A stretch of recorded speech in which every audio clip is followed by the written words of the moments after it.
नमस्कार दोस्तों, अभी मैं सुपौल में हूँ। सुपौल के गांधी मैदान में मौजूद हूँ। आप हमारे पीछे जो ये युवाओं की टोली देख रहे हैं, भीड़ देख रहे हैं, ये लोग यहाँ पर जमा हुए हैं सुखदेव सिंह गोगामेड़ी जी की हत्याकांड के खिलाफ में उनको इंसाफ दिलाने के लिए। सुखदेव सिंह गोगामेड़ी जी जिन्होंने समाज की ढेर सारी लड़ाइयाँ लड़ी, लोगों को इंसाफ दिलाया, लेकिन आज उनके लिए इंसाफ की लड़ाई लड़ने की जरूरत है।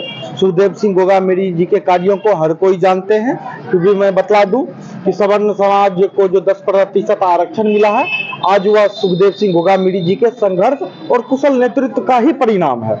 सुखदेव सिंह गोगामेड़ी जी ने कश्मीर में जब 370 और 35 से था, उस वक्त लाल चौक पे जाकर तिरंगा फहराया था अपने जानों पे खेल के। जिस वक्त की देश की सेना को भी वहां तिरंगा फहराने से पहले बहुत सारे इंतजाम करने पड़ते थे, उस वक्त सुखदेव सिंह गोगामेड़ी जी ने सीना तान कर लाल चौक पर जाकर के तिरंगा फहराया और वहां पर उनका कोई बाल बांका नहीं कर पाया। लेकिन आज कल की घटना है कि उसके घर में घुसकर अपना बनकर उनको साफा पहनाने के लिए और प्राइवेट स्कूलों के मद में कुछ मदद मांगने के बहाने उनके पास पहुंचकर और उनकी नृशंस हत्या कर दी गई। तो इस संदर्भ में हमारे साथ बात करने के लिए हमारे साथ चंचल जी हैं।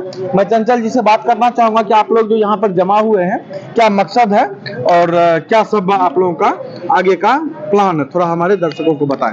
देखिए, सुखदेव सिंह गोगामेड़ी जो हमारे समाज के लिए एक समझिए जो हम लोगों के लिए जो किए, और हमारे एक ही राजपूत समाज के लिए नहीं किए, बल्कि छतरी का मतलब जो होता है उसके नीचे में हर एक जात धर्म मजहब से ऊपर उठ करके उनके छतरी के नीचे में जो लोग रहते हैं, जो बसते हैं, वो छतरी थे वो।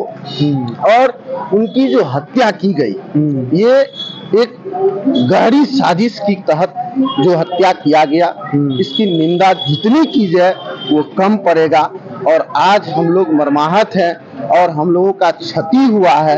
इस क्षति को लेकर के आज हम लोग श्रद्धांजलि सभा कर रहे हैं और हम मांग करते हैं जो अभी नवनिर्मित सरकार बनने वाली है उसके लिए एक गहरा समझिए उनकी जो प्राथमिकता होती है पहली काम का, वो पहले ये स्पष्ट करे इस घटना में जो भी दोषी हैं, जिनका भी नाम आ रहा है, चाहे कोई बिश्नोई हो, लॉरेंस बिश्नोई हो कि जो हो, उनको जड़ से खत्म करे, ताकि इस घटना से हम लोग को, हमारे पूरे समाज को न्याय मिल सके।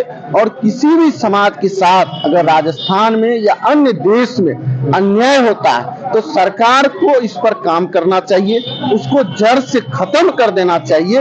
यही जो है हम लोग मांग करने के लिए आए हैं। आज ज्यादा कुछ नहीं कह सकते हैं क्योंकि बोलने से पहले मन कमजोर है, चिंतित है, इस घटना से दुखी है और मांग करते हैं सरकार से कि पहली प्राथमिकता में अपना जो वो सदस्य लेंगे उसके बाद पहली प्राथमिकता यह रखे कि उनको जड़ से खत्म करके एक राजस्थान के जनता को यह भरोसा दिलवाएं कि अब जो भी बिश्नोई हो या अन्य कोई हो, हम लोग नहीं जानते, हम लोग अब खुद जो है अभी तो मर्माहत है कुछ क्षणों के लिए क्योंकि क्षति हुआ है, हम लोगों का क्षति बहुत ज्यादा क्षति हुआ है, फिर भी कमजोर होने वाले नहीं है।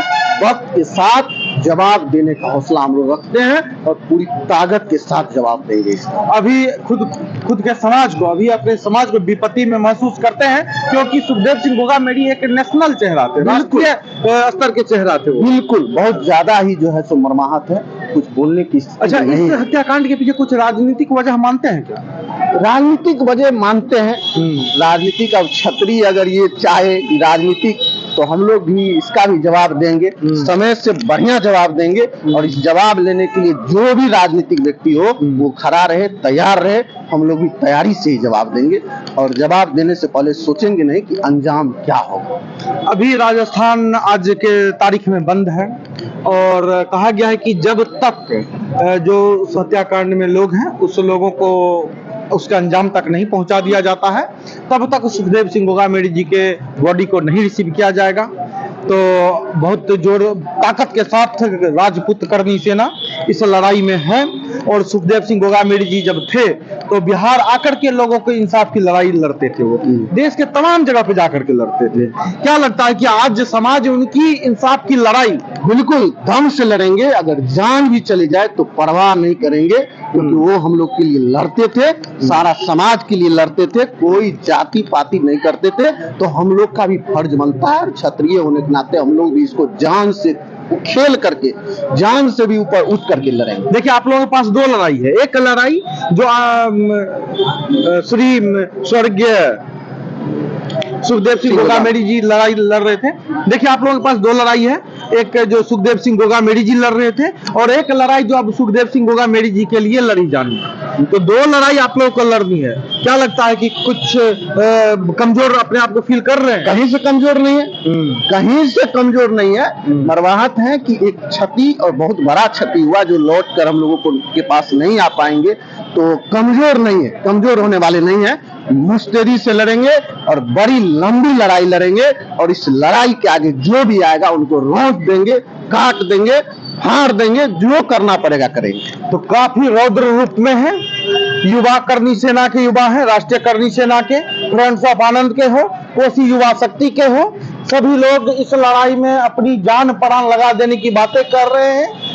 इस मोमेंट पे मैं दिनकर जी की एक कविता कह के अपनी बातों को समाप्त करना चाहूंगा कि सच कहते हैं विपत्ति जब आती है कायर को ही दहलाती है, सूरमा नहीं विचलित होते, क्षण एक नहीं धीरज खोते, विघ्नों को गले लगाते हैं, कांटों में भी राह बनाते हैं। तो हमारे जो राष्ट्रीय राजपूत करनी सेना के नौजवान है वो भी विचलित होने वाले नहीं है, वो सूरमा है और अपनी लड़ाई को अपनी बुद्धि से, विवेक से, संयम से, धैर्य से लड़के और एक सही अंजाम तक पहुंचाएंगे। और सुखदेव सिंह गोगामेड़ी जी की जो लड़ाई थी, जो वो लड़ रहे थे उसको भी, और सुखदेव सिंह गोगामेड़ी जी के लिए जो लड़ाई लड़ी जाएगी उसको